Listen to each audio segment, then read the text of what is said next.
I was 34 the year I took that trip into the mountains of northern Montana. I'd spent a lot of time in the woods, mostly around Wyoming, Idaho, and once up in Alberta, but that trip in September of 2018 was different. I went alone, which wasn't new for me, but I camped deeper than I usually did, farther away from anything resembling civilization. I hadn't planned to stay out that long, just 4 nights max, hunting mule deer and maybe elk if I got lucky. I parked my truck along an old Forestry Service road near a forgotten trailhead and hiked nearly 8 miles in with a 60-pound pack, my rifle strapped to the side. The first night was cold but peaceful. I set up my tent near a small stream I'd marked on an old topographic map. The air smelled sharp, clean, like pine needles and frost. I cooked beans and a small strip of venison I'd packed from a previous trip. I heard some elk bugling from across a ridgeline. I smiled to myself, thinking it was going to be a good week. The second day, I covered a wide loop to scout for signs, tracks, droppings, game trails, anything promising.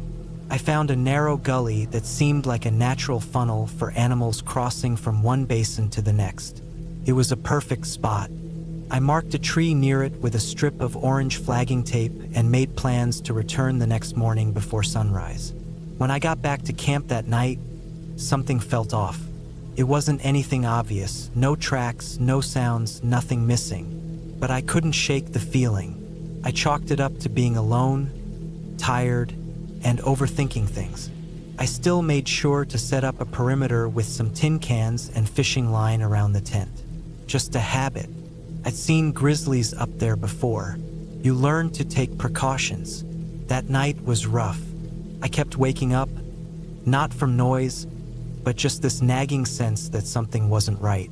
I'd drift off, then sit bolt upright, sweating under my sleeping bag. Around 3 a.m., I finally fell into a light sleep and stayed out till first light. Day 3, I hiked straight to the marked spot and posted up before dawn.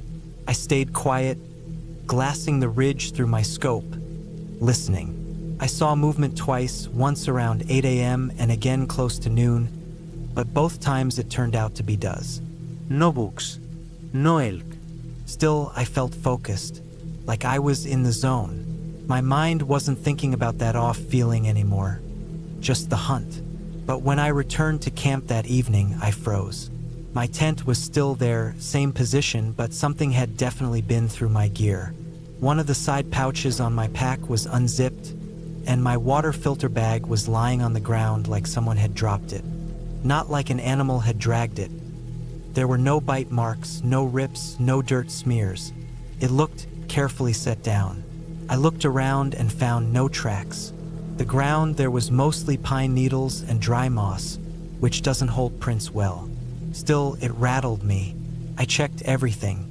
Nothing was stolen. My food bag was untouched, still hung 10 feet up a tree. My rifle hadn't been moved. It wasn't even about theft. It was the knowledge that someone else had been there. Someone walked into my camp, unzipped my pack, looked through it, and left everything behind. That's not curiosity. That's not some hiker accidentally wandering into my setup. That's someone watching me, waiting until I was gone, and then walking in, confident I wouldn't be back for hours. I barely slept that night. Every twig crack outside the tent made me flinch. I kept the rifle inside with me, finger close to the safety. I even kept my boots on, which I never do. I was ready to move if I needed to, but nothing happened. Nothing more, at least. When the sun finally came up, I packed fast. My legs felt stiff, my mouth dry. I didn't eat breakfast. I didn't take down the tent properly.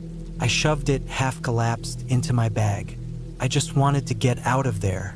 But the moment I stepped onto the trail back, I knew I wasn't alone. About half a mile out from camp, I noticed something white wedged between 2 tree branches about chest high.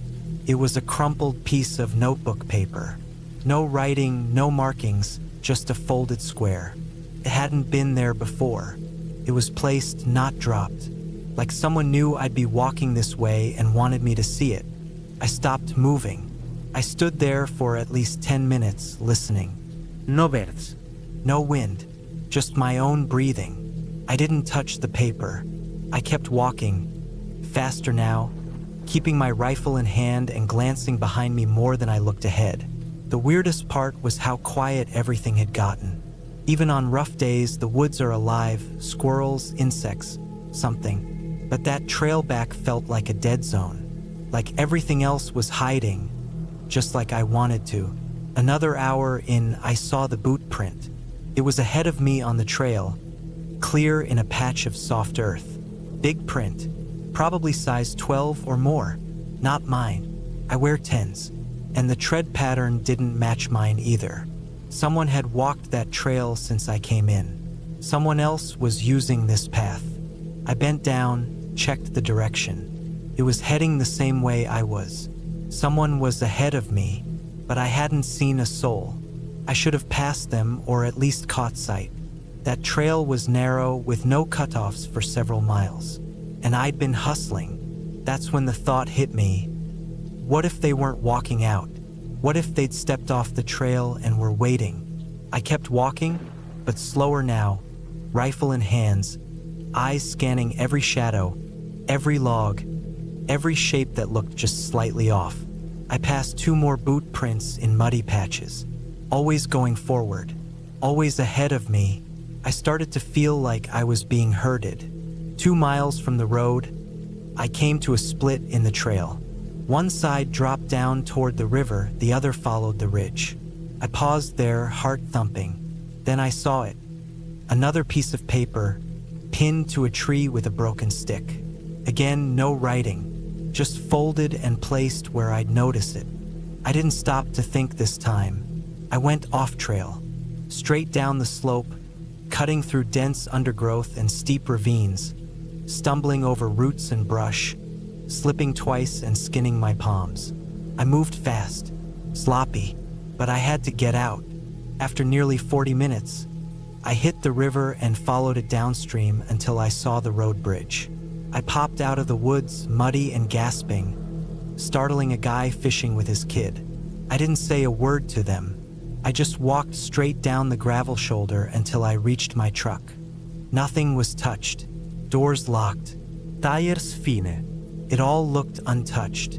I got in, locked the doors, and drove.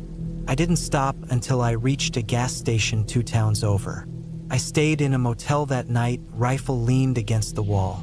I kept waking up every hour, even in that bed. When I checked my pack in the morning, I found the weirdest detail of all. Tucked into the side pouch, the same one that had been unzipped back at camp, was a cigarette. I don't smoke, never have. It was just sitting there. A single hand-rolled cigarette, no brand, no filter. Dry and slightly bent, like a calling card, or a warning. I never reported it. What would I say? No one hurt me. Nothing was stolen. There's no law against walking through the woods. But I know what I felt out there. Someone was watching me. Someone followed me. They wanted me to know they were there, but not why. I haven't gone back since. I still hunt, still camp, but never alone, never that deep. And I check my gear 3 times before I leave any camp now. I lock the truck even in the middle of nowhere, because somewhere out in those mountains, someone was waiting. Not for animals, not for sport, just watching, following, and they weren't afraid to show it.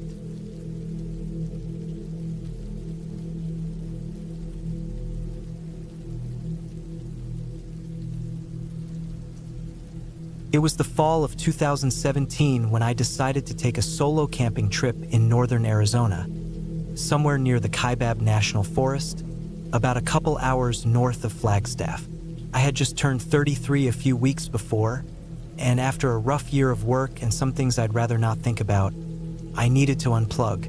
I packed up my old Nissan Xterra, loaded it with my tent, sleeping bag, some freeze-dried food, a gas stove, a water jug, and my bolt-action rifle.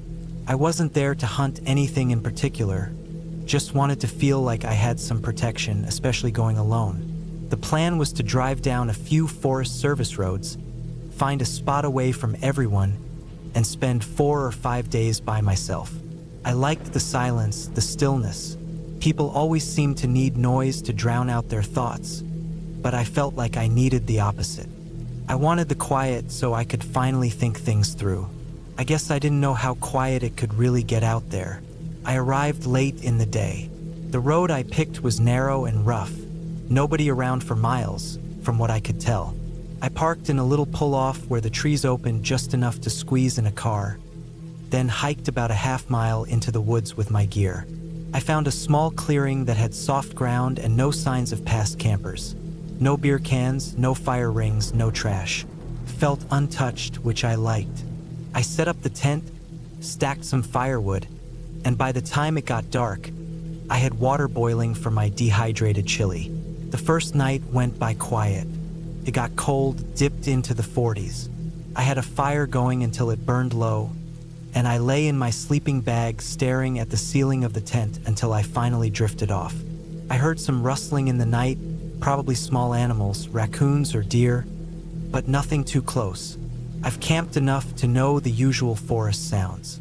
Second day, I spent most of it walking through the woods, making mental notes of where I was in case I got turned around. I had a GPS and paper map, too. I saw some elk tracks, maybe a few coyote prints. I brought my rifle with me, just in case, but I never saw anything worth aiming at. Honestly, I wasn't trying that hard. I just wanted the walk. The air was crisp, and the trees swayed gently even when there was no wind on the ground. You get used to how alive the woods are, like they're breathing around you. It was that second night when things started to feel off. I was finishing dinner and had the fire going, and it started to drizzle, light rain pattering on the tarp I'd strung over the campsite. I didn't mind. I just pulled my rain jacket tighter, fed the fire some dry wood I kept wrapped, and sat there in my camp chair, letting my thoughts drift. The trees around me turned to silhouettes in the mist. I sat still long enough that the normal sounds of the woods came back. The frogs, the chirping insects, the occasional snap of a branch in the distance. But something else kicked in, too. It was this feeling in my stomach, like something had changed. Not just the weather. It was too subtle to explain, but it felt like the forest around me had gone alert, like it had paused. I listened hard, trying to pick up on whatever had shifted. But it wasn't one sound that was strange, it was the pattern. The small sounds were wrong. The clicks and pops of branches didn't seem random anymore. They were steady, spaced out, almost rhythmic, like footsteps. I grabbed my rifle, checked the safety, and stood up. My headlamp flicked around the trees. Nothing, just mist and trunks. My fire hissed as the rain fell harder. I didn't see anything, but the hairs on my neck wouldn't go down. I backed up to my tent, zipped it open, and sat inside, facing out. I didn't sleep much, maybe 2 hours, off and on, broken up by long stretches of staring into the dark. The third day it poured, cold rain all morning and into the afternoon. Everything was wet, even with my tarp setup. I didn't want to hike much. I stuck close to the camp and cut firewood under cover. I tried to act normal, but I kept looking into the trees like I was waiting to see something. I told myself I was being paranoid, probably spooked by the isolation and my imagination. But I've been in the woods alone before. It wasn't just nerves. That evening, I tried to shake the feeling. I forced myself to relax, built the fire bigger than usual, and cooked up a second meal just to pass the time. I even started writing in a small notebook I'd brought. But around sunset, I heard something again. It was farther this time, back the way I'd hiked in, toward where my truck was parked. A sound like something big moving fast through wet brush. Not a deer, not soft like that, more upright, heavy. It stopped after a minute. I stood up with the rifle in my hands, holding my breath, but the sound didn't come back. At that point, I was on edge, but I figured maybe I'd get through the night, then leave in the morning a day early. No shame in calling it short if it didn't feel right. That night was the worst. Rain came in hard around 2 a.m., loud against the tent, and I woke up needing to pee. I tried to wait it out, but it got painful, so I finally unzipped the flap and stepped outside in the rain. I had my headlamp on low and scanned the clearing around me. Everything looked wet and empty. I walked just past the edge of camp, maybe 15 feet from the tent, and did my business. When I turned back, I saw something out of place near my fire ring. A shape, not an animal. I stood still, blinking rain out of my eyes, headlamp beam cutting through the mist. It was a man, standing at the edge of the tarp-covered fire area. I couldn't see his face. He wore a hood or maybe just had long hair soaked and hanging. He didn't move, didn't flinch in the light, just stood there, arms at his sides, like he'd been waiting for me to turn around. I aimed the rifle. My voice caught in my throat, but I didn't speak. I didn't need to. He didn't react, just watched. Then he turned slowly, without saying a word, and walked into the woods. Not fast, just walked away, soaked, silent. I stayed frozen for a long time, then backed into the tent and zipped it shut. I didn't sleep at all, just sat there shaking with the rifle across my lap, waiting for dawn. As soon as the sky turned gray, I broke down camp in minutes. I didn't eat, didn't bother rolling anything up, just shoved wet gear into my pack, threw the tent into the car as it was, and started driving. I kept checking the rearview mirror. Every mile felt like it wasn't far enough away. When I got to the main road and had cell service again, I stopped at a gas station and told the clerk there'd been someone lurking near my camp, someone watching me. He didn't seem surprised. Told me a few people had reported weird stuff that season. Campsites getting trashed, car tires slashed, one guy's cooler stolen with all his food. Nobody had caught whoever was doing it, but folks figured it was some squatter living out there, maybe someone on the run. I've never been back to that part of Arizona. Still camp sometimes, but never alone anymore. I think about that night more than I should, about how quiet he was, how calm. He didn't want to scare me. He wanted me to see him, wanted me to know he'd been there a while, maybe longer than I even realized. And the worst part is, I don't think he just found me by accident. My tracks were light, barely visible in the rain. But I'd parked in a hidden spot, walked deep into the woods, picked a place far off the trail, felt remote, untouched. But someone already knew it. Someone had been there before. Someone was still there.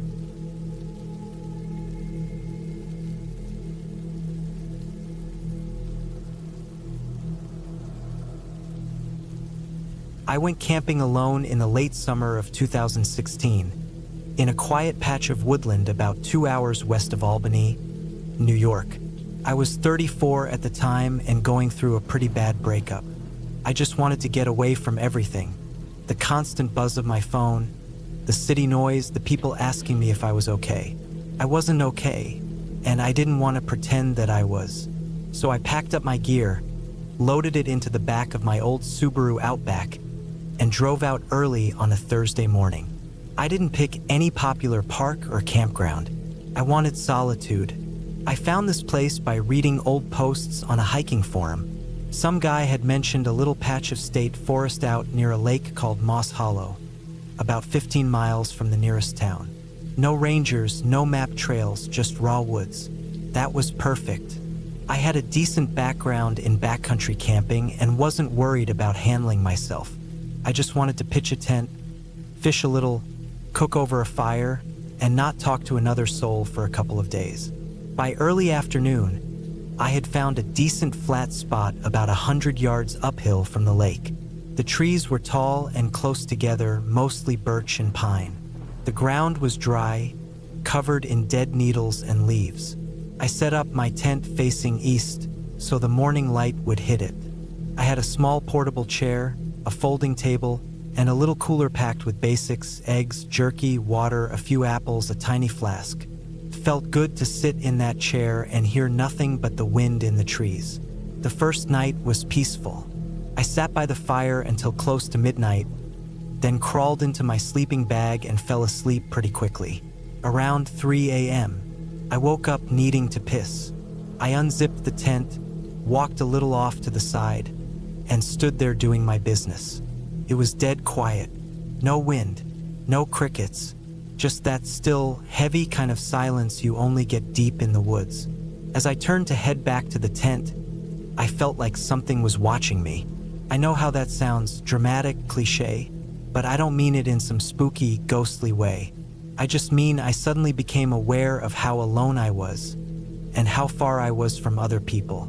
That kind of awareness isn't mystical. It's like an animal sense, something primitive. You feel it in your neck, not your head. I looked around but didn't see anything, and I forced myself to laugh a little, like I could scare off whatever was in my own brain. I got back in the tent, zipped it up, and lay there listening. Eventually, I fell asleep again. The next day, I fished for a bit down by the lake. I didn't catch anything, but I wasn't really trying. I just liked being in the water, hearing the birds and the small splash of my line hitting the surface.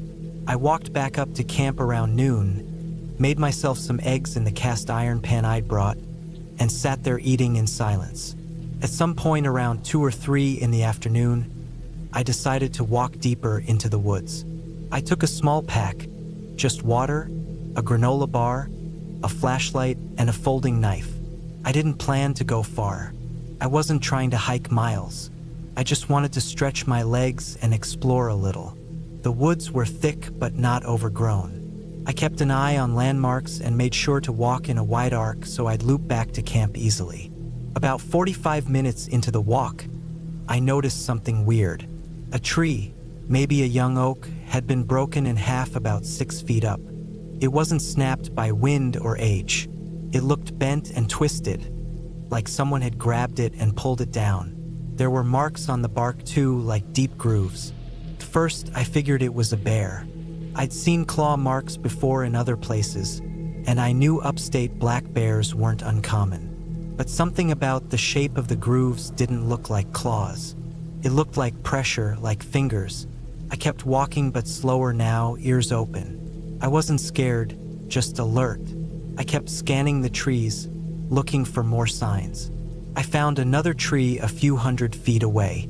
Same kind of bend, same grooves. Then I saw something else. A pile of rocks, stacked neatly. 6 of them, flat stones, balanced carefully on each other. I crouched down and stared at them for a while. That wasn't natural. I didn't build it, and I was supposed to be the only person out here. I stood up and started heading back to camp. I moved faster now, not running but not wasting time either. I kept checking behind me, listening. The wind had picked up a bit, and I could hear branches swaying. But every now and then, I heard a sound that didn't belong. A crack of something heavy stepping on a stick, or a quick rustle that stopped too fast. By the time I saw my tent again, I felt relief. I didn't want to admit I was nervous, but I was. That night, I didn't light a fire. I ate a cold apple and sat in the dark. I didn't want to draw attention to myself. I had this deep gut feeling that something else was in those woods with me, and I didn't want it to know exactly where I was. I stayed up late, sitting still, barely breathing. I heard movement, not constant, not loud, but spaced out, like something was circling.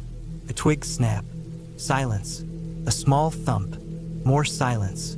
It came from different directions over the next few hours. I stayed in the tent, hand on my knife, and didn't sleep much. At dawn, I made the call to leave. I packed fast. I didn't eat. I didn't even clean my pan or fold the tent properly. I just shoved everything in the car and drove. The whole drive back to Albany, my head kept going over the sounds, the bent trees, the stacked rocks. I kept trying to explain them away. Maybe it was some local kid messing around. Maybe it was a hunter. Maybe those were old signs that had nothing to do with me. But the one thing I couldn't forget, and still can't, was the final moment before I drove off. As I closed the hatch of my Subaru, I glanced back into the trees one last time. There was something there. Not a person, not an animal, just movement, low and smooth, like someone crawling just below the edge of visibility. It didn't stand up. It didn't run. It just faded back deeper into the trees. That stuck with me more than anything else. The idea that whatever it was had been watching, staying low, never showing itself fully. It wasn't curious. It wasn't scared. It was careful, calculated. I haven't gone camping alone since. I still camp, but only in managed parks with people nearby. I check in at the stations. I pick spots near others. I never go fully off-grid anymore. I don't care how prepared I am or how experienced, because out in that patch of forest near Moss Hollow, something else was already out there. And it didn't want to be found, not fully, but it wanted me to know I wasn't alone.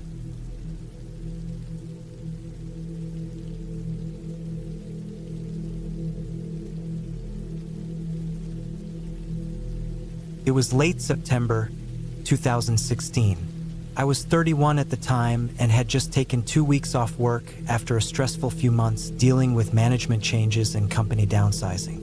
I wanted quiet, nothing fancy, just space away from people and buildings. I packed my gear and drove north from Norwich toward Northumberland. I'd found a lesser-known patch of woods near Kilder Water. The place had no marked trails, no picnic spots, no tourist noise, just damp trees, soft earth, and silence. I parked the car on a gravel pull-off beside an old logging track about an hour before sunset. It had rained the day before and the ground was still soft, but the skies were clear for now. I loaded my backpack, slung my tent over my shoulder, and hiked in for about 3 hours, pushing deeper until I couldn't hear a single car or bird or anything except the wind moving through the trees. I found a good spot in a low clearing, dry enough but surrounded by thick forest in all directions. I set up the tent, cooked a bit of rice and tuna on the stove, then rolled into my sleeping bag just as a light drizzle started hitting the rainfly. That first night passed quietly. I slept well. The next day I explored the area. There were no signs of other people, no old fire pits or wrappers or footprints. I collected some dry wood under fallen logs, made a small fire to warm up a can of beans, and sat in silence. There was something deeply calming about how empty it all felt. No reception, no noise, no one. I stayed there for 2 more days. By the 4th night, things changed. It had been raining hard all day, non-stop. My gear held up fine, but everything outside the tent was soaked. I hadn't left the camp since early morning. I just read, brewed tea, and stayed bundled up. By nightfall, the wind picked up. I remember lying on my back, listening to the tent fabric rustle and pulse with each gust. I wasn't scared, just tired of being damp. I had no sense of time in the dark, but it was probably after midnight when I started picking up on something unusual. At first, I thought it was just the wind messing with the trees, low, slow creaks like wood groaning under pressure. But then the sound stopped, sharply, and I noticed something else. A smell, strong, damp, and sour, like sweat mixed with soil. Not the normal forest smell. This was sharper, closer, almost like rot, but not quite. It was the kind of stink you notice right away, like something isn't right. I sat up slowly in my sleeping bag. The rain was still hitting the tent hard, but there was something else now. Faint movement, not branches swaying, it felt too close for that. I couldn't hear footsteps, exactly, but the sound of wet leaves shifting and soft soil compressing under weight. Slow, heavy movement. I stayed still. I didn't even breathe through my nose, just listened. A part of me wanted to unzip the flap and look outside, but I knew how foolish that could be. I wasn't near help. My phone was dead. I was 2 days from the nearest road on foot. If I made the wrong move, I'd be stuck out here with a twisted ankle or worse. The movement stopped right outside the tent, just a few feet away from my head. No animal breath. No crunching. Just wait, like someone or something was standing there in the rain, not moving. The smell was stronger now. My stomach turned. My hand crept slowly toward the small hatchet I kept beside my sleeping pad, wrapped in a shirt to keep it from cutting into the floor. I gripped the handle and waited. 10 minutes passed, maybe more. Still nothing. Then, slowly, whatever it was began to move again. But it didn't walk away. It circled the tent. Quiet, slow steps. I felt the weight of it in the earth more than I heard anything. My heart was pounding. I could feel sweat behind my knees even though the air was cold. I kept the hatchet tight in my fist, staring at the walls of the tent as the shape moved around it. Once it reached the backside, I heard a short dragging sound. It wasn't claws or paws. It sounded like fabric being pulled across a branch, or maybe plastic against bark. Something scraped. Then it stopped again. I stayed awake the rest of the night. The shape didn't return to the front of the tent. I couldn't hear it anymore, just wind and rain. I wanted to believe it was an animal, maybe a badger or a deer sniffing around. But no deer smells like that, and nothing moved like that. It had a rhythm, pattern, intent. When the sky finally lightened, maybe around 5 or 6 in the morning, I unzipped the tent carefully and stepped out. Everything was soaked. My boots squelched. The air smelled normal again, just wet pine and old leaves. I looked around. No tracks. The rain must have erased anything soft in the soil. But on the side of the tent, I noticed something. A long line, about 2 feet high, where the fabric was faintly stained, darker than the rest, like something had rubbed mud or something oily against it. I broke camp fast, didn't even bother drying anything. I stuffed the wet tent into my bag and started hiking back the way I came. I didn't eat, didn't drink, just walked, checking over my shoulder more often than I want to admit. I made it to the car by early afternoon. The sky was still gray, but the rain had stopped. I loaded everything in the back and sat in the driver's seat, soaked in sweat. My hands were shaking. I just stared through the windshield for a long time, not turning the engine on. I didn't feel relief. I just felt drained. Something had been near me that night, and I still had no idea what it was. The weirdest part came a few weeks later.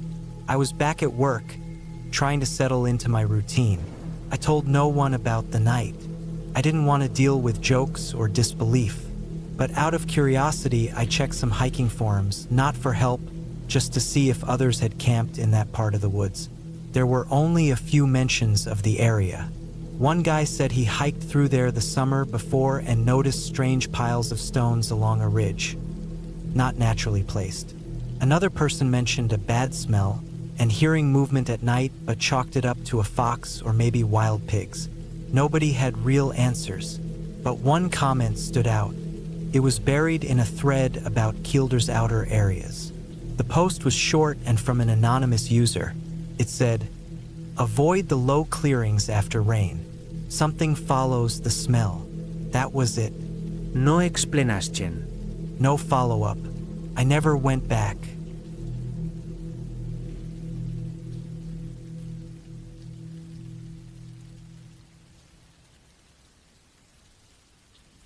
It was in early September 2014 when I took a solo camping trip to northeastern Arizona, near the edge of the Apache Sitgreaves National Forests. I was 31 at the time, living alone in Flagstaff, and I'd recently gone through a rough breakup that left me with a lot of time to myself and a need to get away from everything. I used to go camping often in my early 20s, and I thought this would help clear my head. I chose a spot that wasn't too far from civilization, but still isolated enough that I could pretend I was the only person in the world. I didn't want to deal with loud RVs, families with screaming kids, or other hikers. I wanted space. The area I picked wasn't an official campsite, just a patch of forest off a small dirt road, maybe 20 minutes from the highway. I parked my old silver Tacoma off the side of the track, hiked in maybe half a mile, and found a level spot between some pines. There was no cell service out there, which I actually liked at the time. I wasn't planning to talk to anyone for a few days anyway. The first night was quiet. I pitched my one-man tent, started a small fire, and heated up a can of stew. The air was cool but not cold. The forest around me was thick, but I had a clear enough view in a small circle around my camp. Once it got dark, I sat by the fire until I got tired, then turned in for the night. I heard the usual night sounds: insects, owls, a few small animals moving in the brush. Nothing unusual. The next day, I went for a long walk through the woods. I didn't use any trails, just wandered in wide loops using my compass to stay oriented. I didn't see another person the entire day. I returned to my tent before sunset, hungry and a bit tired, but feeling pretty good. That night was when things started to get strange. It started with a noise. I had just crawled into my sleeping bag inside the tent. The fire was out, but some of the embers still glowed. I was lying still, breathing slowly, eyes closed, when I heard it. Not a branch breaking, not an animal shuffling, but something more controlled. Footsteps. Slow, deliberate footsteps coming from the direction of the tree line behind my tent.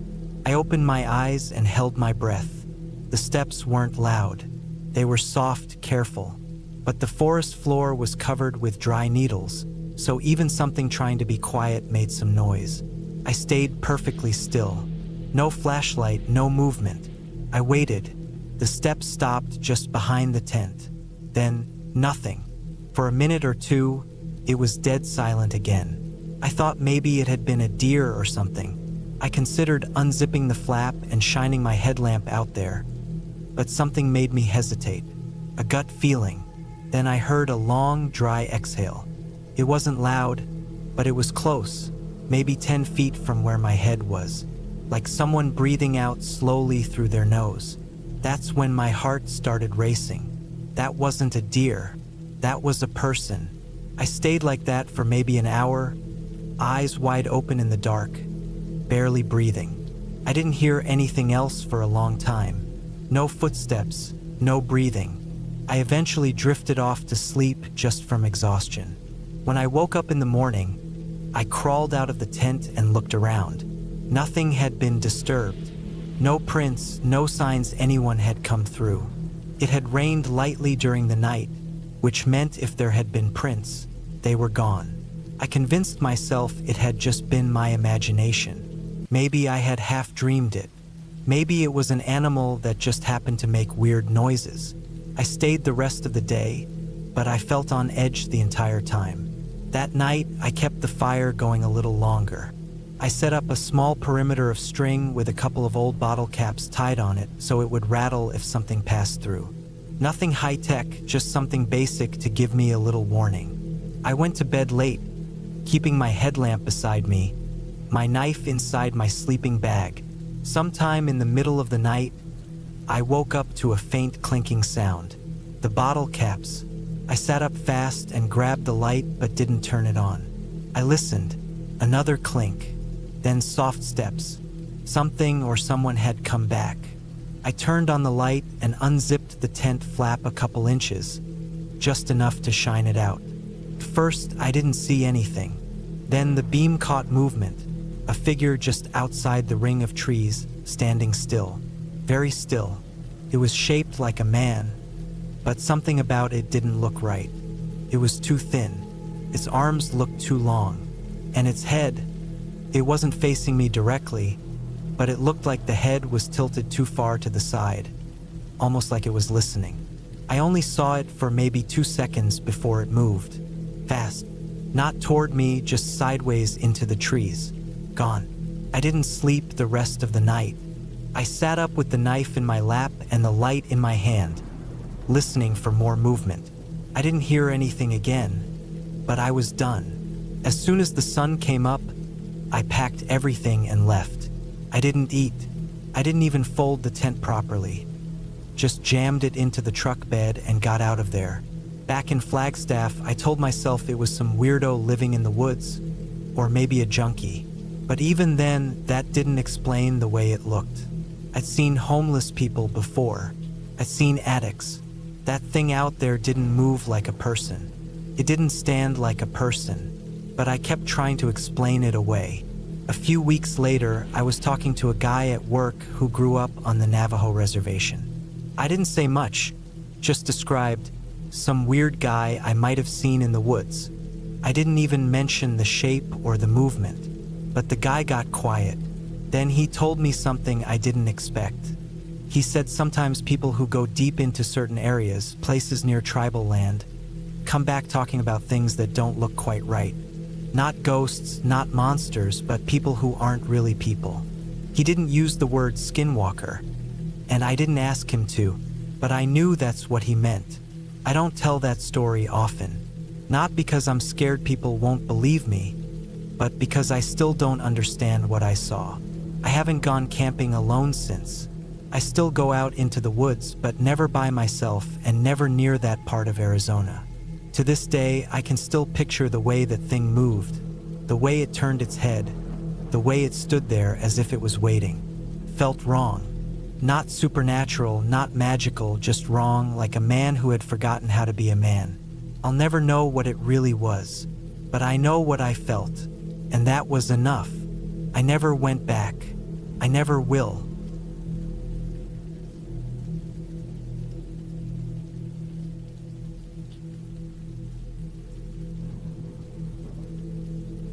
I was 31 that summer, and I'd just come off a rough few months of working overtime. I was living in Liverpool at the time, working as a maintenance tech for a company that looked after council housing.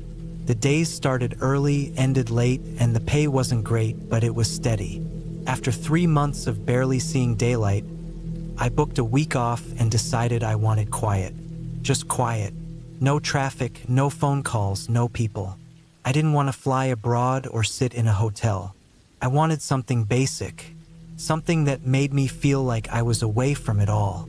I packed my old gear and drove down to Shropshire, to a forested area just outside a little village called Lytham. I'd looked it up beforehand, remote, small, not touristy, just fields, woodland, and hills. I'd found mention of an old public bridleway that cut through a patch of woods with some clearings nearby. It wasn't a campsite, no amenities, no paved roads. That's exactly why I picked it.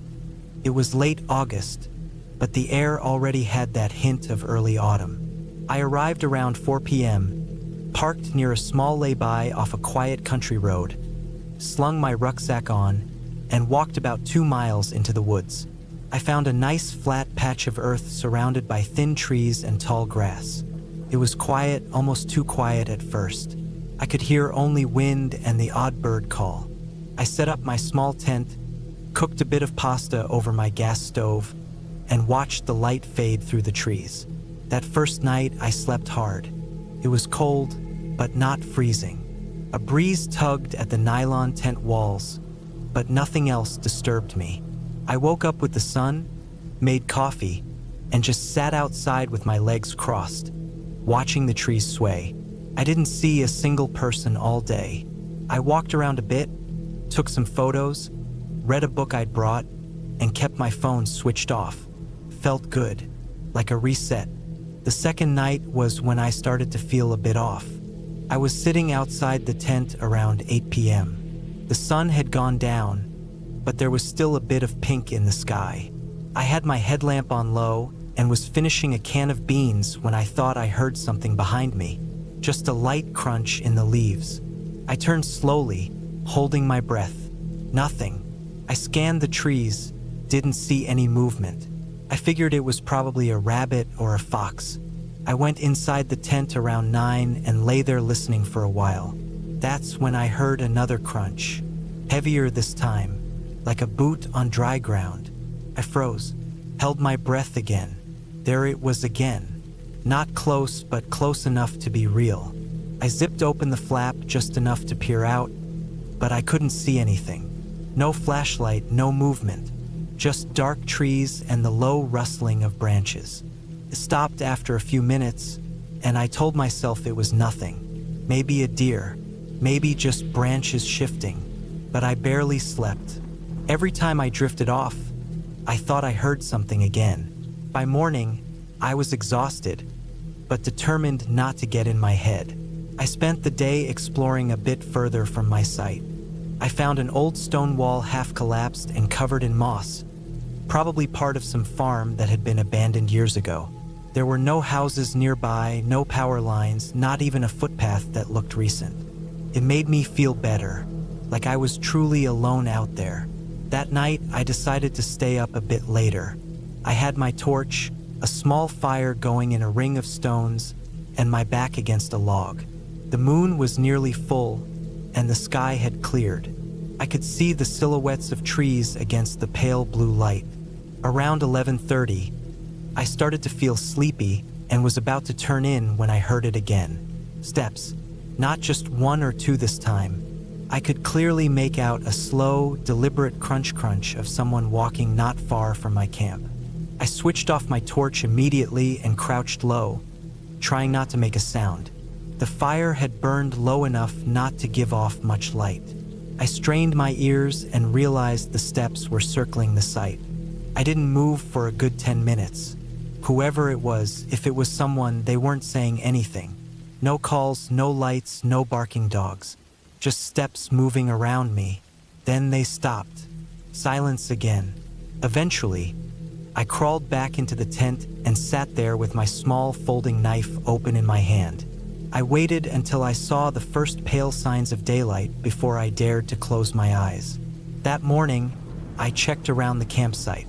Nothing obvious, no boot prints I could make out, but the ground was dry and covered in leaves. It would have been easy to walk around without leaving much of a trace. I was tired, spooked, and not thinking straight. I packed up fast and hiked back to the car. But once I reached the lay-by, something made me stop. A white van was parked right behind mine. Plain, no company name, just a dented side panel and dark windows. I stood still, trying to tell myself it was someone hiking like me. But then I noticed the windows. They were completely blacked out. Not tinted, blacked out. Covered from the inside with some kind of film or curtain. That wasn't right.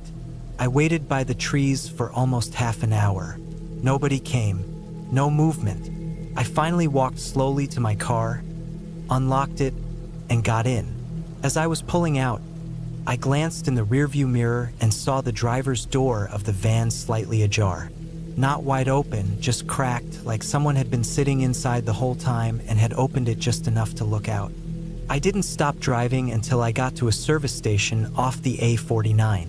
I parked under a camera, went inside, ordered a coffee, and sat there for nearly 2 hours. I watched every car that came and went. I wanted to calm down, to think it was a coincidence. Maybe someone camping or sleeping rough. Maybe someone who'd broken down. But it didn't sit right. The tent was brand new. My gear had no scent marks or damage, but a few days after I got home, I started noticing small things. My garage door was unlocked one morning. My back gate was unlatched another day. Things I'd never forget to check. I changed all the locks and bought security cameras. I didn't report anything. What could I say? That someone might have walked near my tent? That a white van was parked behind me? It all sounded flimsy, but I haven't been camping since. Not properly. Not like that. I still walk in the woods. I still go on hikes. But I don't sleep out there anymore. Not alone. Because there's something different about someone watching you in the wild. In a city, you've got escape routes, streetlights, neighbors, police. In the woods, when it's just you and the trees, someone walking around your tent in the dark feels like a different kind of threat. It's patient, silent. You realize how far from help you really are. And the worst part? I'll never know who it was, or what they wanted.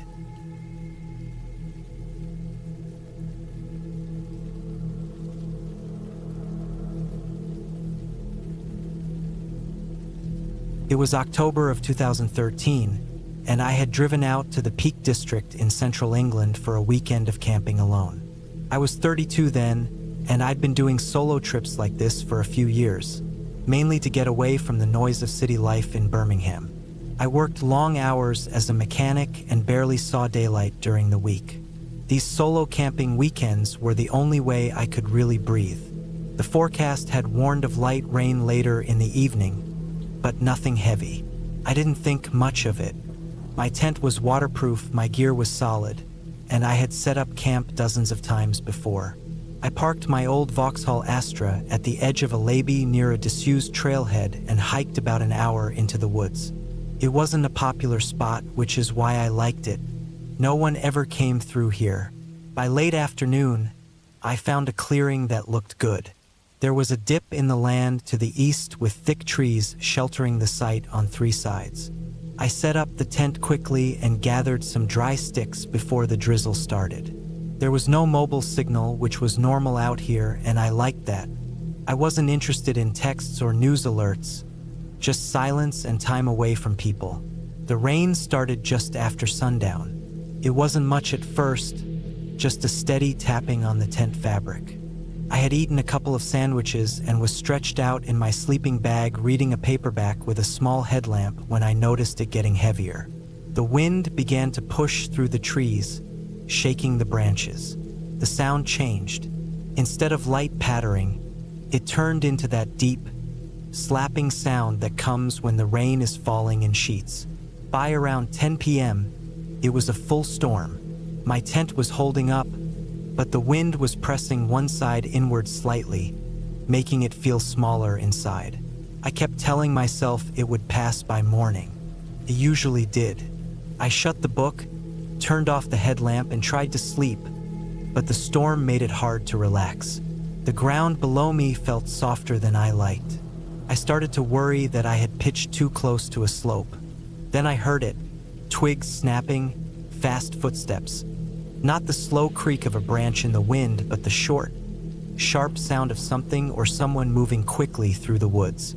My eyes opened wide. I lay completely still, listening.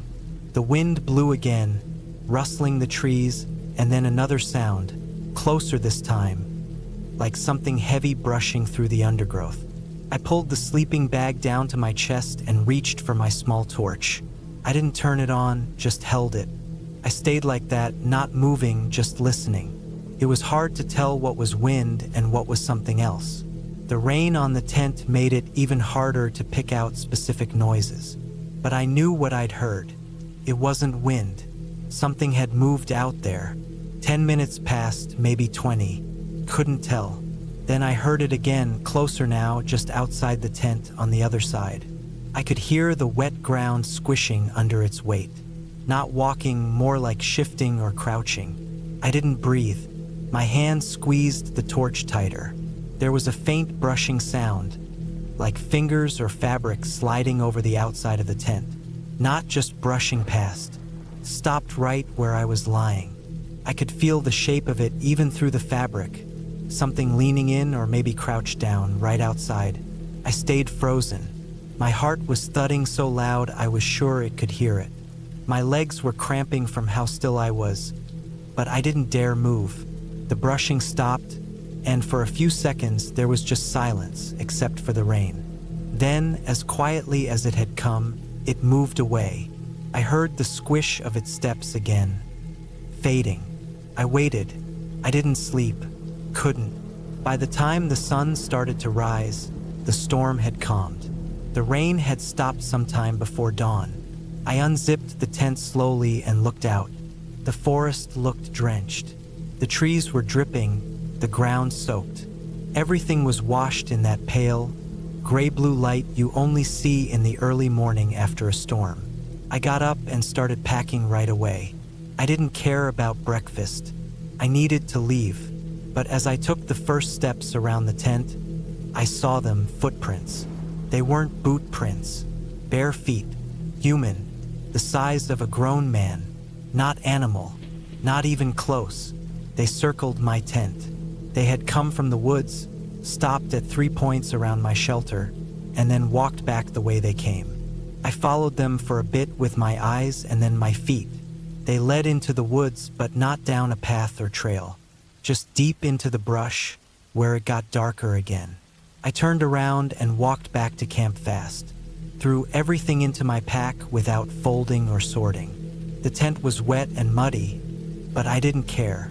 I stuffed it all in, shouldered the weight, and headed back toward where I'd left the car.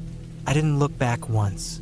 I hiked the entire way out without stopping, soaked in sweat and rain, heart racing the whole time. Every branch crack made me flinch. Every gust of wind sounded like something behind me. When I reached the car, the Labby was still empty. I loaded my gear into the boot, slammed it shut, and drove away fast without changing clothes or drying off. The tires skidded a little as I pulled out onto the wet road.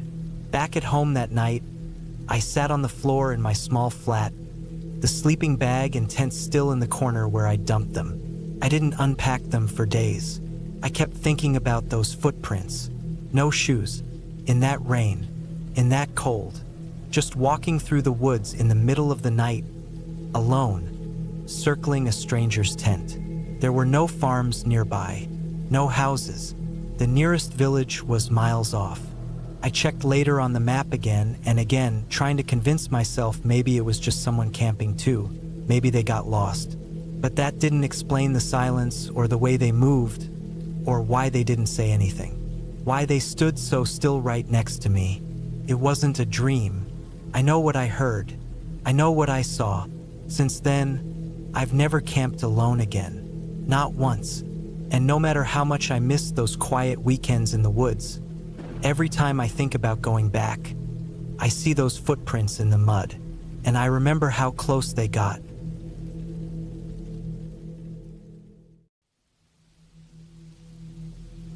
I was 32 the summer I decided to take a solo trip through a stretch of old woods in southern Oregon, not too far from a small place called Powers. I had just quit my job in Portland and needed a break from people, buildings, noise, everything. I packed up my gear and planned to hike deep into the national forest for a week, carrying enough supplies to stay off-grid the whole time. I'd read about an old campsite deep in the hills, one that hadn't been officially used in decades. It was marked on an outdated forestry map I found in a used bookstore months before. The place was called Dry Pine Flats. The name barely rang any bells online, and I couldn't find any recent info about it. That only made me more interested.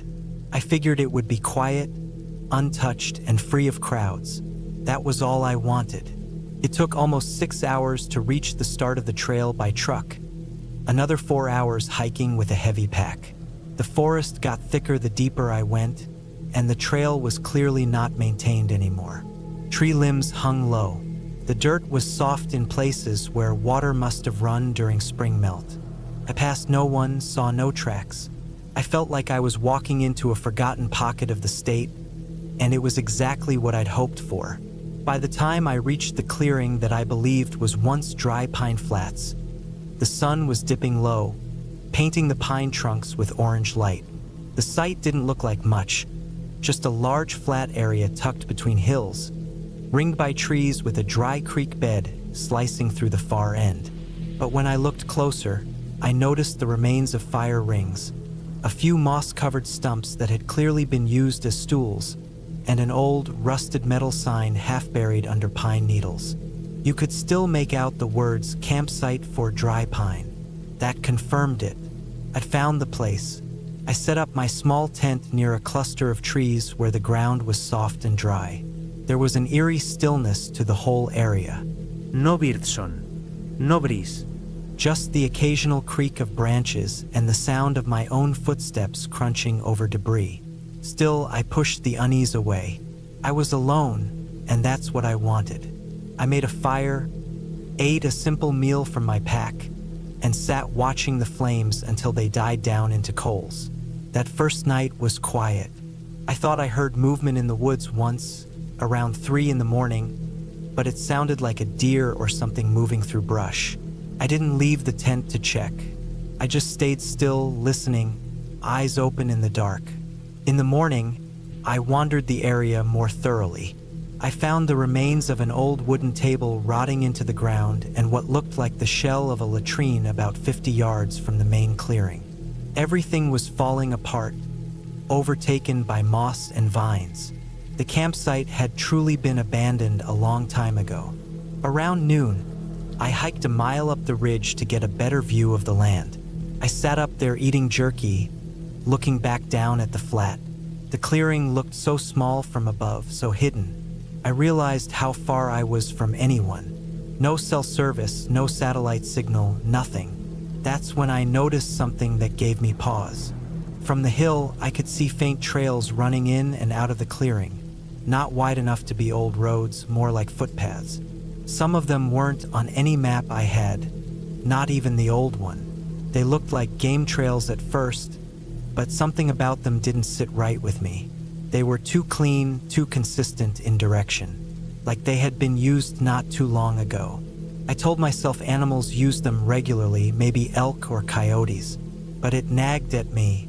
That night, I kept the fire burning longer. I kept checking the tree line even though there was no reason to. The woods were quiet again, unnaturally so.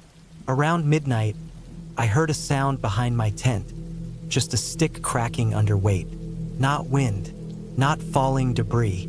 Wait, I stood up, light in hand, and scanned the trees. Nothing moved. I circled the tent twice and found nothing. Still, I didn't sleep easy that night. In the morning, I found something that made me stop cold. Boot prints. Human boot prints. Not mine. They were off to the east side of the clearing, near the tree line. A single set of prints, large, maybe from a man, clearly going toward my camp and then turning away. The prints were deep in the soft earth, not old. No sign of them the previous day. My stomach dropped. I looked around, saw nothing else disturbed.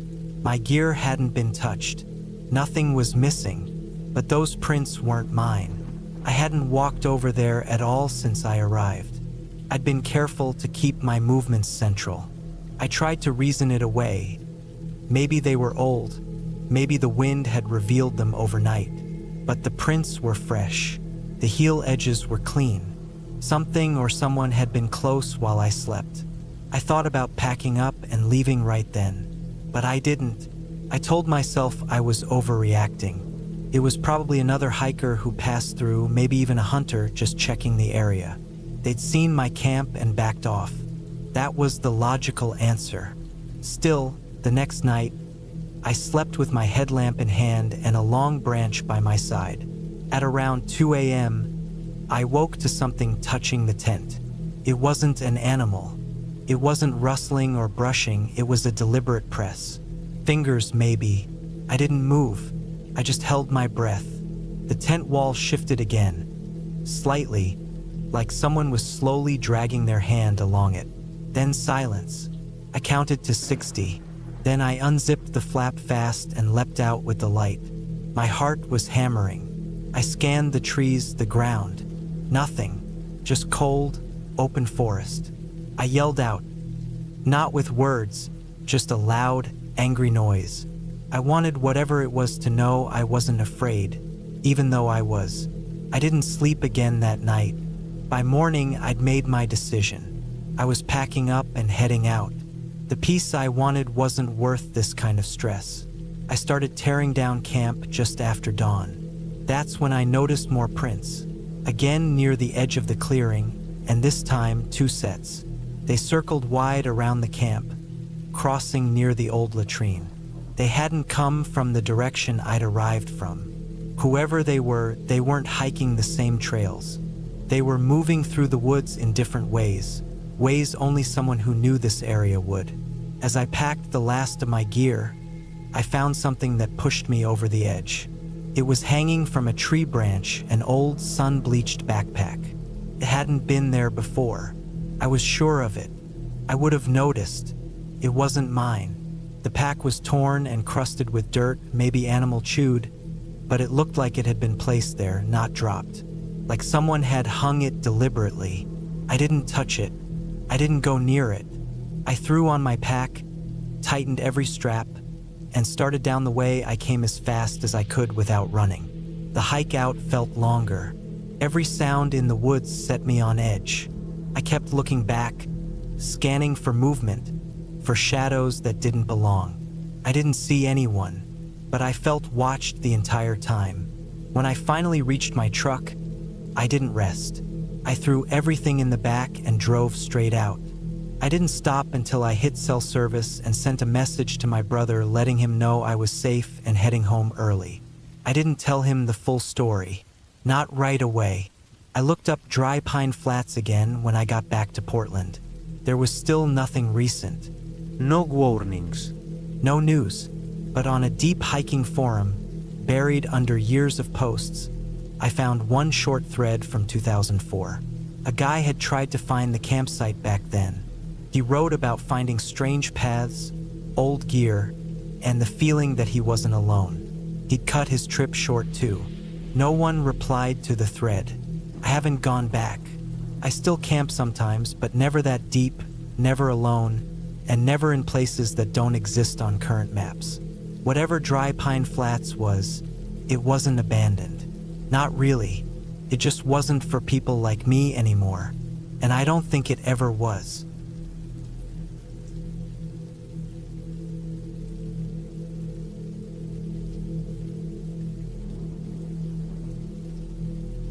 I was 26 when I did something I still don't fully understand. It was late autumn of 2009. The air was starting to bite more sharply at night, and most people I knew were beginning to settle into their cold weather routines. But I wasn't like them. I was restless, never liked sitting still too long. I'd quit a dull office job in Manchester just 2 weeks earlier, packed a rucksack, and started walking aimlessly. I told people I was trying to find myself, but that was just something I said so I wouldn't have to explain the truth. I didn't know what I wanted anymore. I just wanted to be away from everyone. I ended up near a place called Grindleton in Lancashire. A tiny village, really. I was passing through, following some unmarked trails, when I found an old graveyard nestled in a patch of trees just off the footpath. It wasn't part of any church grounds, at least not anymore. If it had been, the church was long gone. All that remained were uneven rows of crumbling headstones, some leaning to one side, some sunken deep into the mossy soil. Most of the names had been worn off by years of wind and rain. The surrounding trees were tall and dense, with a thick layer of yellow and brown leaves carpeting the forest floor. I don't know what made me stop there. Maybe it was the quiet, or maybe I just didn't feel like walking anymore. I'd been hiking since early morning and had only eaten a can of beans the whole day. It was already past 6 in the evening, and the sun was dipping low behind the trees. The place felt like it hadn't been touched in years, and I told myself it would be just for one night. It was peaceful in a way. No traffic, no people, no noise except for the occasional gust of wind shaking the branches. I pitched my small green tent on a patch of flatter ground behind a row of headstones, thinking it would shield me from the wind. I used a thin foam mat under my sleeping bag, but the cold from the ground still seeped through. I gathered some dry twigs and lit a small fire in an old rusted tin I found near a tree stump. It gave off just enough heat to keep my fingers from freezing while I opened another tin. Some cheap tin stew I'd carried from town.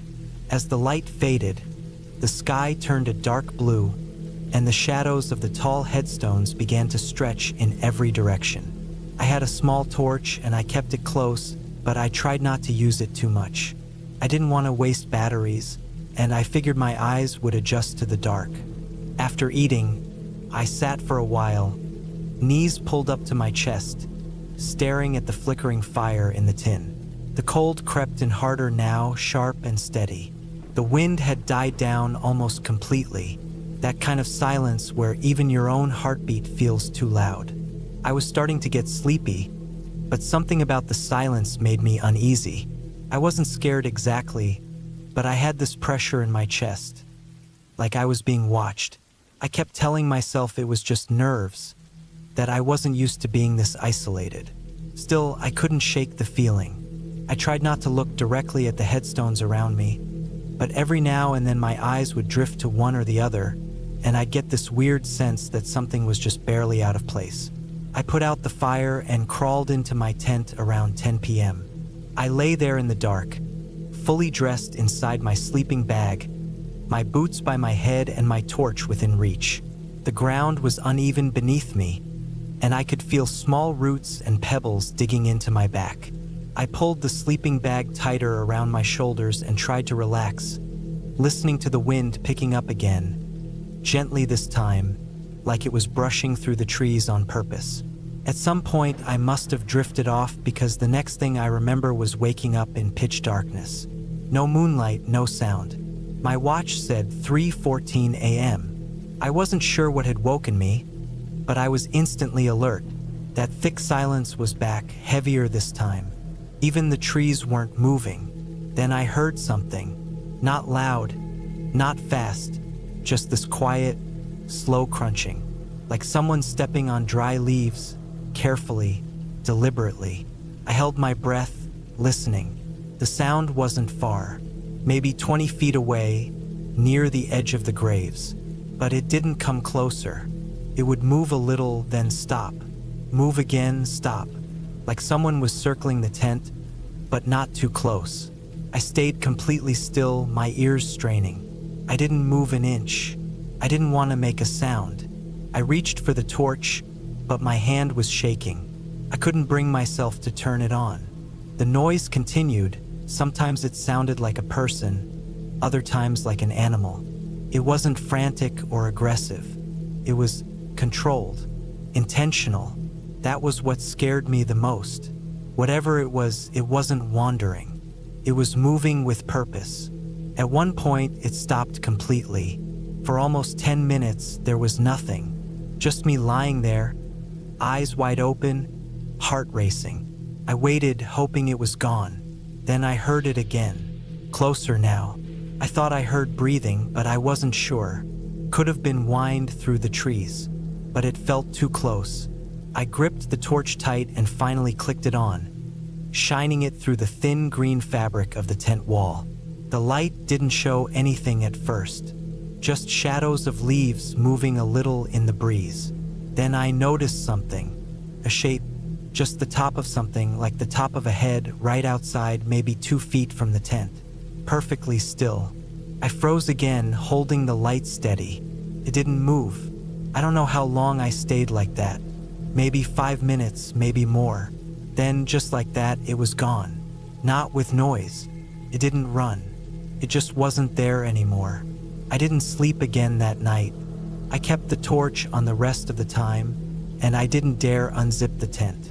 Every little sound made me jump.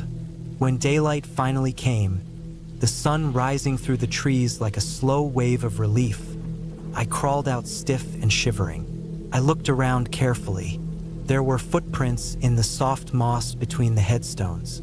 Not fresh, but recent enough. Heavy boots. Could have been mine, but they circled the tent, and I'd never done that. What shook me most wasn't just the footprints. It was something I found on a nearby grave, about 5 meters from where I'd slept. An old stone slab, partially sunken and split at the top. Laid out neatly on the stone was a small pile of things. A torn glove, a used matchstick, a bit of chewed gum still stuck to foil, and a smooth black pebble placed perfectly in the center. I hadn't seen it the day before. No chance I missed it. Someone had been there that night. Someone who didn't want to be seen. I packed up fast, barely eating, and walked until my legs hurt. I didn't stop until I hit the main road near Solly. I caught a ride with a local farmer heading into Clitheroe and never spoke a word about it. It's been years now, but I haven't camped alone since. I've gone hiking, sure, but I always stop before dark. I stay near people. I check maps. I never camp near graveyards, and I never ignore that feeling when something feels off. That night didn't make me believe in the supernatural or anything like that. It made me believe in people. The quiet kind, the watching kind, the ones who leave no trace except a footprint, or a pile of trash arranged like a message you can't understand. That was the last night I went looking for peace in the middle of nowhere. Some places just don't want you there. And if you ignore the signs, you'll find out why, when it's too dark to do anything about it.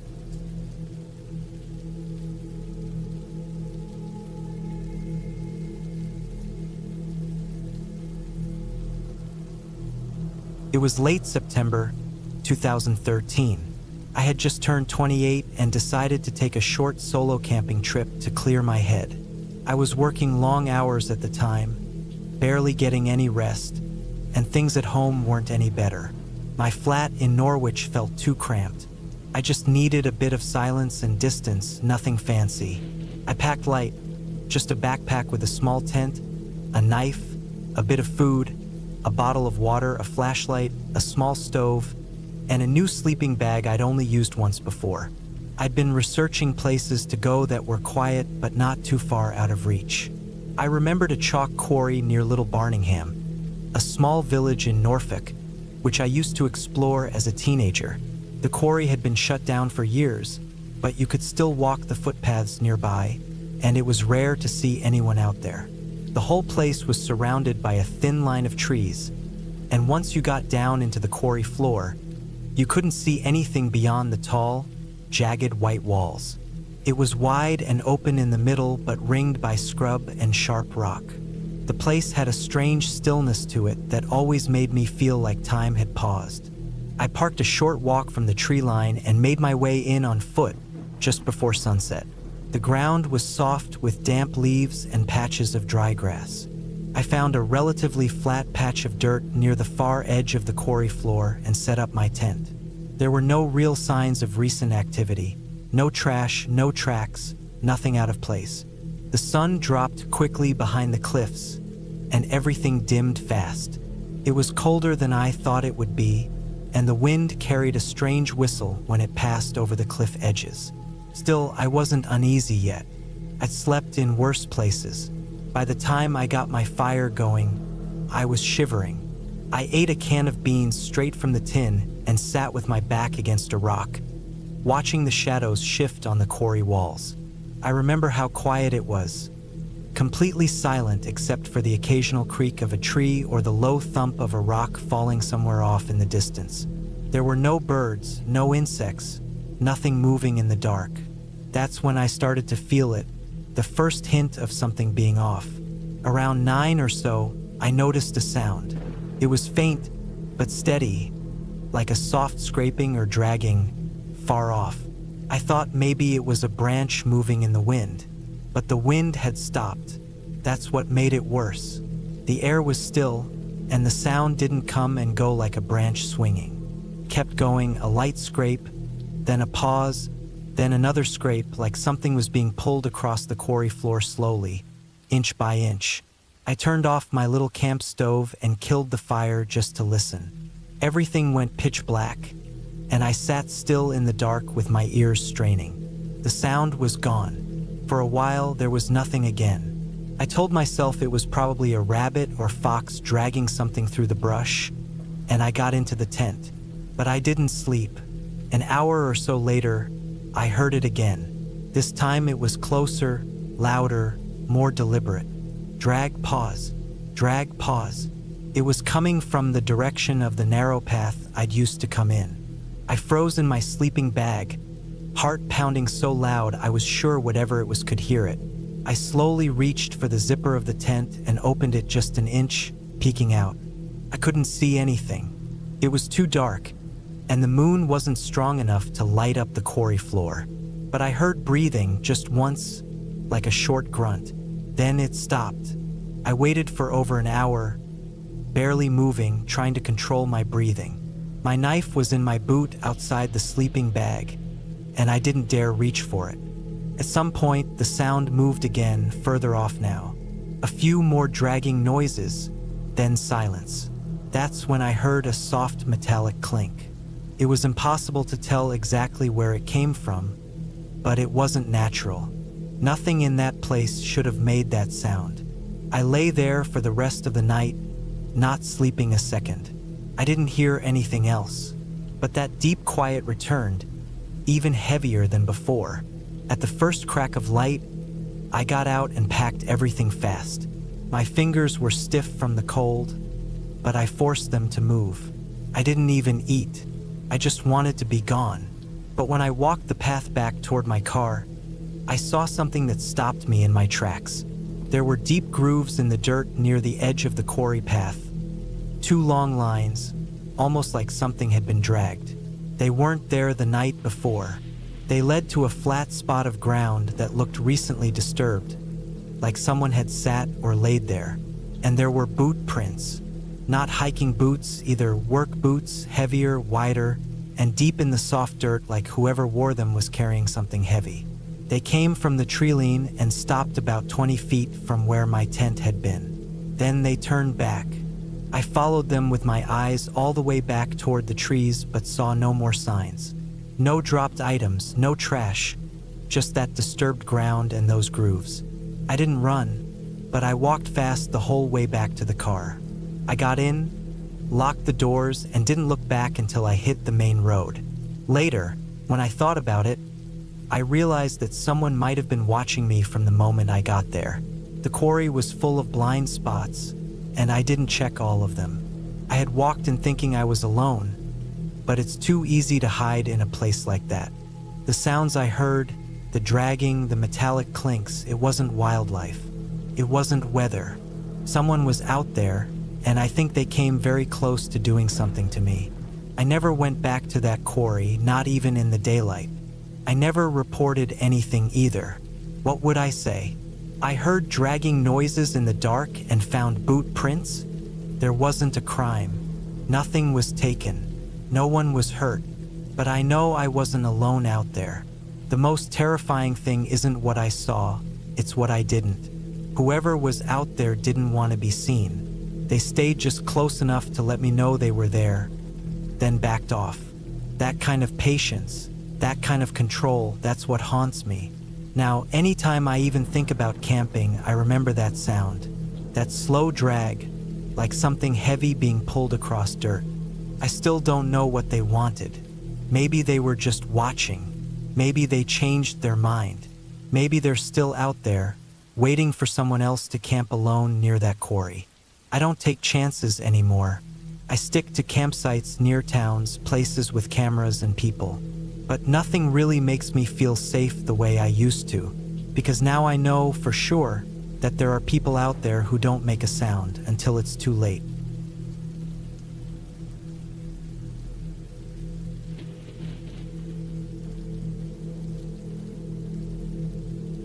It was September of 2016 when I decided to take a short camping trip by myself.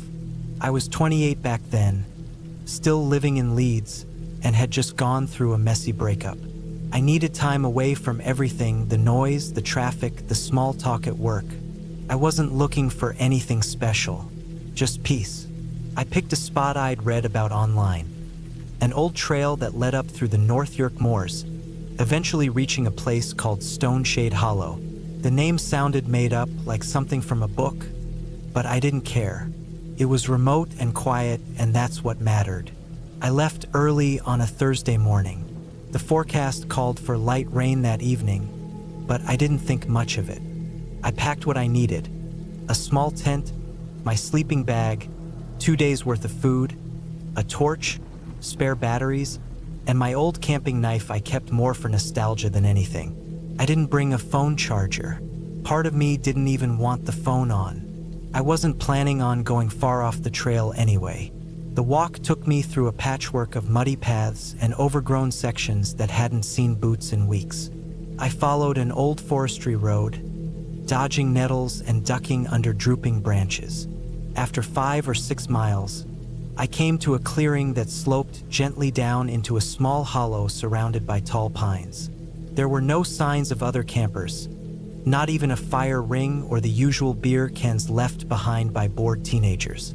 Felt untouched, which I liked. I pitched my tent on the driest patch I could find, a few meters from the tree line. I sat on a log with a tin of cold beans and watched the light fade out behind the trees. The clouds were already thickening, pressing down. The rain started as a drizzle around 7 p.m., soft and constant. I zipped up the tent and got into my sleeping bag with a book and my torch, feeling that familiar mix of calm and mild discomfort that always came the first night camping alone. Around 10 p.m., the rain got heavier. I could hear it tapping against the tent like tiny fingers, each gust of wind pushing against the sides. The ground softened beneath me as water seeped under the floor tarp. It wasn't anything dangerous, just uncomfortable. I didn't mind. I grew up hiking and camping with my dad and brothers. I'd been soaked through before, but sometime after midnight, I woke up cold and tense, and I knew something felt off. It wasn't a sound that woke me, not exactly. It was more like the absence of the right kind of sounds. The wind had died down completely. The rain was still falling, but now it was heavier and slower, hitting in long, steady drips like it was coming from the trees above, not the sky. That silence between each drop started getting to me. I lay there, frozen, listening hard. No rustling animals, no wind, no distant owl. Just the tent fabric creaking under its own weight and those long, heavy drips. Then I heard it, a low, soft crunch. Came from outside, maybe 10 feet from the tent. Then again, closer. It was the sound of a boot stepping into wet dirt. Slow, deliberate. I felt my stomach knot. I didn't move. I held my breath. I told myself it was an animal. A deer maybe a badger. But the steps didn't match that. Too heavy, too careful. There were 3 more steps. Then nothing. Whoever it was had stopped. Just standing there. The rain masked everything, made it harder to place direction, but I could tell the steps were now on the left side of the tent, the side closest to the tree line. I reached quietly for the camping knife. It wasn't sharp enough to fight anyone, but holding it made me feel less helpless. I stayed still, breathing shallow, ears straining. Then came another sound, not a step. Something softer, a dragging noise, like something being pulled through wet leaves and mud. It went from left to right behind the tent. Then silence again. I knew I couldn't stay like that all night. My torch was within arm's reach, but I didn't dare switch it on. I didn't want to give away where I was looking. I stayed low, unmoving. Minutes passed, maybe longer. Suddenly, another step, this time right behind the tent. I wanted to shout, to say something to scare them off, but I remembered I was alone. If I was wrong, if it really was just some drunk local or a late hiker lost in the rain, maybe they'd go. But if I spoke up and they weren't lost, I didn't want to give them anything. Not my voice, not my fear. Another dragging sound. Closer. Stopped just behind where my head lay. I didn't breathe. Couldn't. Then, slowly, something pressed against the back of the tent. The shape of a hand. Not pushing in hard, just enough to let me see the outline through the fabric. Fingers splayed. It stayed there for maybe 5 seconds, then slowly pulled back. I didn't sleep at all after that. I waited, gripping the knife, listening for every sound. But the steps didn't return. The dragging didn't come back. Whoever had been out there, they didn't make another move.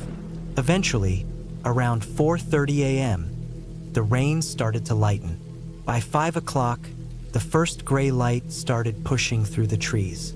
I crawled out of the tent slowly, cold and stiff. Everything was soaked. My boots squelched in the mud. I turned around to check the back of the tent where the hand had pressed. No sign, but I walked in a circle around my site and found something else. About 15 feet from the tent, deep footprints led in from the tree line. The ground was too wet to preserve much detail, but they were clearly boots. Deep, heavy, wide apart. They came from the woods, circled the tent once, then disappeared back the same way. A thin groove ran alongside them, a dragging trail, like something had been pulled behind them. I didn't waste time packing. I shoved the wet tent into my bag without folding it. I left the rest. I just wanted to move, to get back on the trail, to put distance between me and that hollow. My heart was still thudding in my chest as I pushed through the undergrowth, barely looking where I was going. It took me over 4 hours to get back to the car. I didn't stop once. When I reached the road, I saw a parked 4x4 further down the shoulder, about 20 meters from where I'd left my own car. It was dark blue, old, covered in streaks of dried mud. No plates on it, just sitting there. I didn't look inside.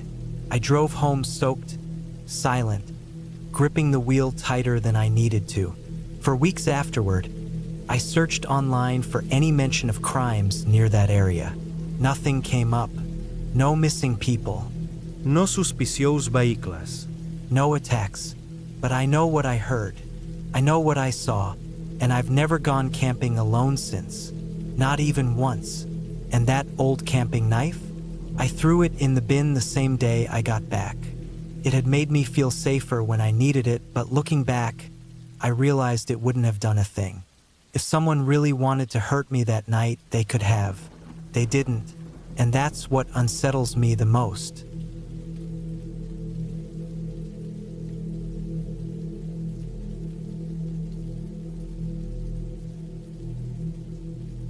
It was the summer of 2012, and I was 26. I had just quit a job I hated in Omaha and needed a break from everything. People, phones, deadlines. So I packed up my old Ford Explorer with basic gear. A small tent, some dry food, a cooler with water and beer, flashlight, sleeping bag, folding chair, and a hunting knife I kept mostly for peace of mind. I wasn't an expert camper, but I had done enough solo hikes and overnighters to feel confident. What I wanted more than anything was silence. I decided to head out to western Nebraska, far away from the city. I found a patch of forest land on the edge of a large stretch of private property. The nearest town was a 40-minute drive, and cell signal dropped completely 10 minutes before I even parked the truck. I liked that. The land wasn't an official campsite, just an old disused logging trail I followed deep into the woods until the path became too rough to drive. From there, I hiked with my pack for another hour until I found a good flat patch of land beside a small creek. The trees were dense on all sides, but the area was open enough to not feel trapped. It was perfect. No other hikers, no traffic, no sounds besides water and wind. I pitched my tent facing the creek and laid out a small ring of rocks for a fire.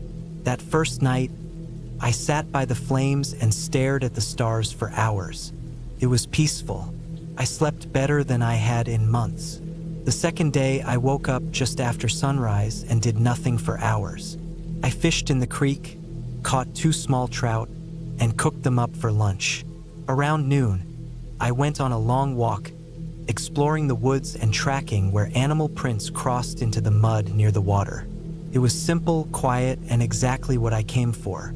That night, the fire crackled as I sat with a beer in hand, wrapped in my jacket, listening to the rustle of leaves and frogs. A few coyotes howled in the distance, but nothing close. I went to sleep a little later than usual, but with no worries in my head. I don't know why I woke up around 3 a.m., but I did. There was no sound, not even wind, and the fire I'd left glowing had died into cold ash. It was that kind of pitch dark where you can't see your hand in front of your face. I laid there, still half asleep, trying to figure out what had stirred me. Maybe a dream or maybe the cold, but I felt tense in my chest. Something wasn't right. I stayed frozen under my sleeping bag, listening. The woods were silent, too silent. That's when I heard it. A slow, dragging step on leaves. Then another. Then it stopped. Came from somewhere behind my tent. I held my breath, ears straining. Another step, closer this time. Not a deer. Too heavy. Too deliberate. Another step. Then silence. Then 2 steps. Slow and cautious, like someone trying not to be heard but not being careful enough. I didn't move. My knife was in my pack by the entrance of the tent, zipped up. My flashlight was at my feet, near my socks. I stayed there, frozen, listening. There was a pause, maybe 30 seconds or maybe 2 minutes, I couldn't tell. But then came the faint sound of something brushing against nylon. The wall of my tent rustled just once. I felt the hairs on my arms and neck rise. I didn't breathe. Then silence. I waited. No more sounds. After what felt like forever, I slowly reached for my flashlight and clicked it on. Nothing inside the tent. I carefully unzipped the entrance and shined the light out. The forest in front of me was empty.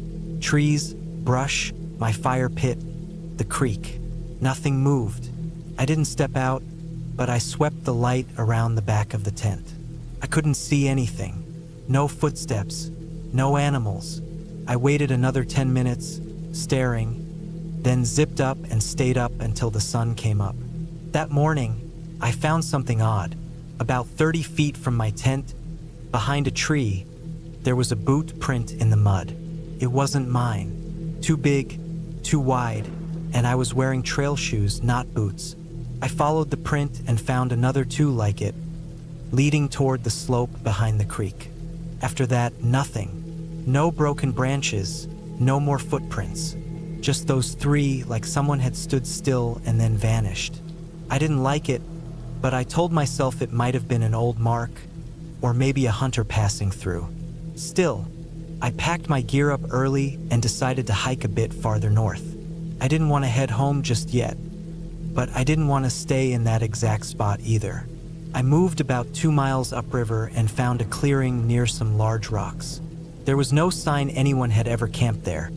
No trash, no paths, just flat ground and a high view of the creek below. I set up again, this time keeping my flashlight and knife within arm's reach. That night, I kept the fire burning higher and stayed up late, listening. Nothing happened. The next morning, I felt better. Maybe I'd overreacted. Maybe the print was old. Maybe I had just spooked myself. But when I walked to the creek that day, something caught my eye on the far side of the water. A small bundle of sticks, stacked vertically in a triangle shape. I stared at it for a long time. It wasn't natural. Someone had placed them that way, right at the edge of the water. I crossed over, careful on the rocks, and checked it out. The sticks weren't just stacked, they were tied with twine. That's when I knew someone had been watching me. I looked around, slowly turning. Nothing moved, but I felt it again, like eyes on my back. I kicked the sticks apart and went straight back to my tent. I didn't bother packing fully. I grabbed my bag, collapsed the tent without rolling it up, and shoved everything into the truck. I drove fast down that rough trail, bottoming out twice and not caring. I didn't stop until I reached a gas station near North Platte and sat there in the lot for over an hour. It's been years since that trip. I haven't been back to that part of Nebraska. I still camp sometimes, but never alone anymore. I think about that print, that sound behind my tent, the sticks tied with twine. Whoever it was, they never spoke, never came out, never showed themselves. But they knew I was there. They watched me sleep. They walked around my tent at night. They left a mark by the creek like some kind of message. I don't know what they wanted, if it was a warning or something worse. But I know one thing, they were real, and they were close, and they weren't just passing through.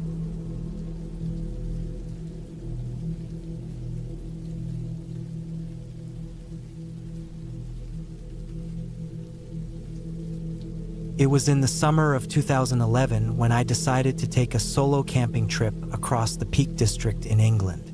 I was 29 years old at the time, living in Sheffield, and working a desk job that drained me more than I like to admit. I'd always had this urge to disconnect, to get away from the buzz of the city and breathe real air for once. I didn't want to go to a popular spot either, nothing crowded with hikers and kids yelling near waterfalls. I wanted somewhere quiet, somewhere out of the way, even if it meant a rougher experience. I ended up settling on an area called the Upper Derwin Valley. I'd found a tiny, tucked away patch of woods on an old ordnance survey map that looked like it wasn't connected to any of the usual walking routes. It was far from the car parks and the noise. I figured if I went deep enough, I'd be able to camp without anyone even knowing I was there. That was the whole idea. I didn't tell anyone exactly where I'd be, just said I was going to the peaks for a few nights. I got there early on a Thursday morning, parked near Fairholmes, then loaded my rucksack with a small tent, stove, water, and food. I didn't bring a phone. I didn't want it. I crossed the moorlands and followed the side of a long, narrow reservoir, then cut through the heather and found a spot under a cluster of gnarled old trees. No trails, no people, no sound except birds and the wind. It was perfect. The first night went smoothly. I set up my tent just before dark, made some tea on the small stove, and read until I couldn't keep my eyes open. I slept better than I had in months. There was something about being away from screens and city sounds that made it easier to breathe. On the second night, it started raining just after sunset. I was inside the tent by then, so it didn't bother me. I liked the sound of the water hitting the nylon. I drifted off again without trouble. But I woke up around 2 in the morning because something snapped outside. It wasn't thunder or wind. It was the sound of a branch breaking. I sat up and listened. First, it was quiet. Then there was another sound, closer this time, like something brushing through the undergrowth. It wasn't an animal. Animals move differently. They scurry or hop or stalk. This was heavier. It was spaced out. Step, pause, step. I stayed still and held my breath. The rain had slowed to a light drizzle, and through the thin tent walls I could hear clearer now. The steps stopped about 20 feet from where I was. I didn't move. I didn't even unzip the flap. After maybe a minute, there was nothing, just silence. Eventually, I convinced myself it had been a deer or a fox and went back to sleep, though not as easily. The next morning, I stepped outside and looked around. There were footprints. Not boot prints exactly, but definitely shoe prints, worn down trainers, I guessed. They weren't mine. Mine were deeper, from heavier boots, and went in a different direction. These came in from the woods, circled my tent, then went back the way they came. I followed them for maybe 10 yards before they disappeared into a wet patch of moss and pine needles. My stomach knotted up. I didn't pack up, though. I told myself again it could have been someone just walking through. Someone lost. Maybe another wild camper. Still, the fact that they hadn't said anything, hadn't made themselves known, didn't sit right with me. That day, I kept close to camp. I boiled some soup, went down to the reservoir edge to collect more water, and tried to distract myself with a book. I didn't relax. Not really. The woods were too quiet. Everything felt too still, like the place was holding its breath. That night, I didn't sleep well. I stayed up longer than usual, eyes darting around the dark. I kept the rain cover half off so I could see the silhouettes of the trees outside. Around midnight, I finally laid down, wrapped tight in my sleeping bag, hoping exhaustion would knock me out. I don't know what time it was, but I woke up again. This time I heard nothing, no branches, no steps, just breathing. It was faint at first. I thought it was mine echoing back off the tent, but it wasn't. Came from outside. Slow, steady, shallow, like someone trying to be quiet. My whole body tensed. I didn't even blink. The sound was right outside the tent flap, barely a meter away. I didn't have a weapon, just a multi-tool in my bag. I reached for it slowly, not daring to unzip anything. I waited. The breathing kept going. Not louder, just there, steady. Then a shadow moved across the tent wall. It wasn't an animal. It was tall, taller than me. I could make out the shape of a shoulder, the side of a head. It leaned closer to the fabric like it was trying to listen for something. I didn't move. I didn't make a sound. Eventually, the shadow backed away. The breathing faded. A minute passed, then 2. I counted out 10 full minutes before I even moved to sit up. I stayed inside until dawn. Didn't sleep at all. When light broke, I opened the flap and stepped out slowly. Nothing, but those footprints were back. New ones this time.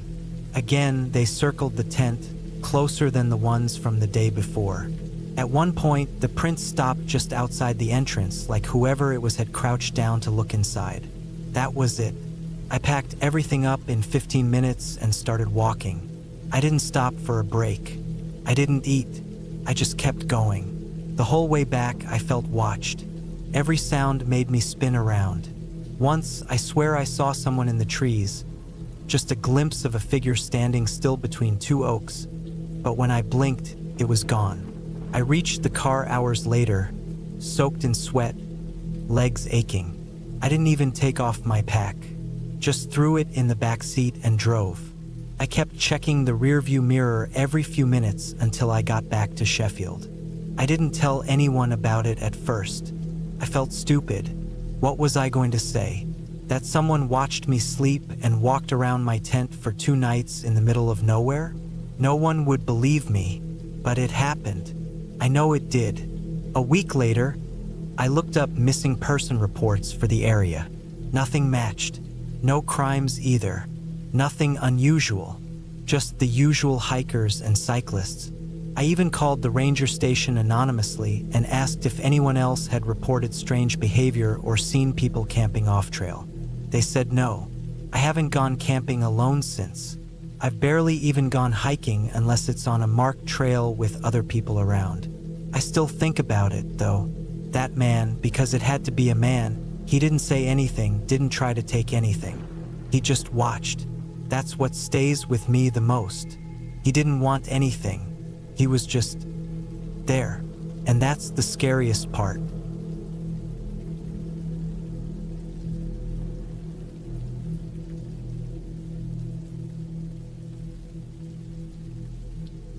I was 32 when I decided to take a week off from work and go camping alone in the Black Hills of South Dakota.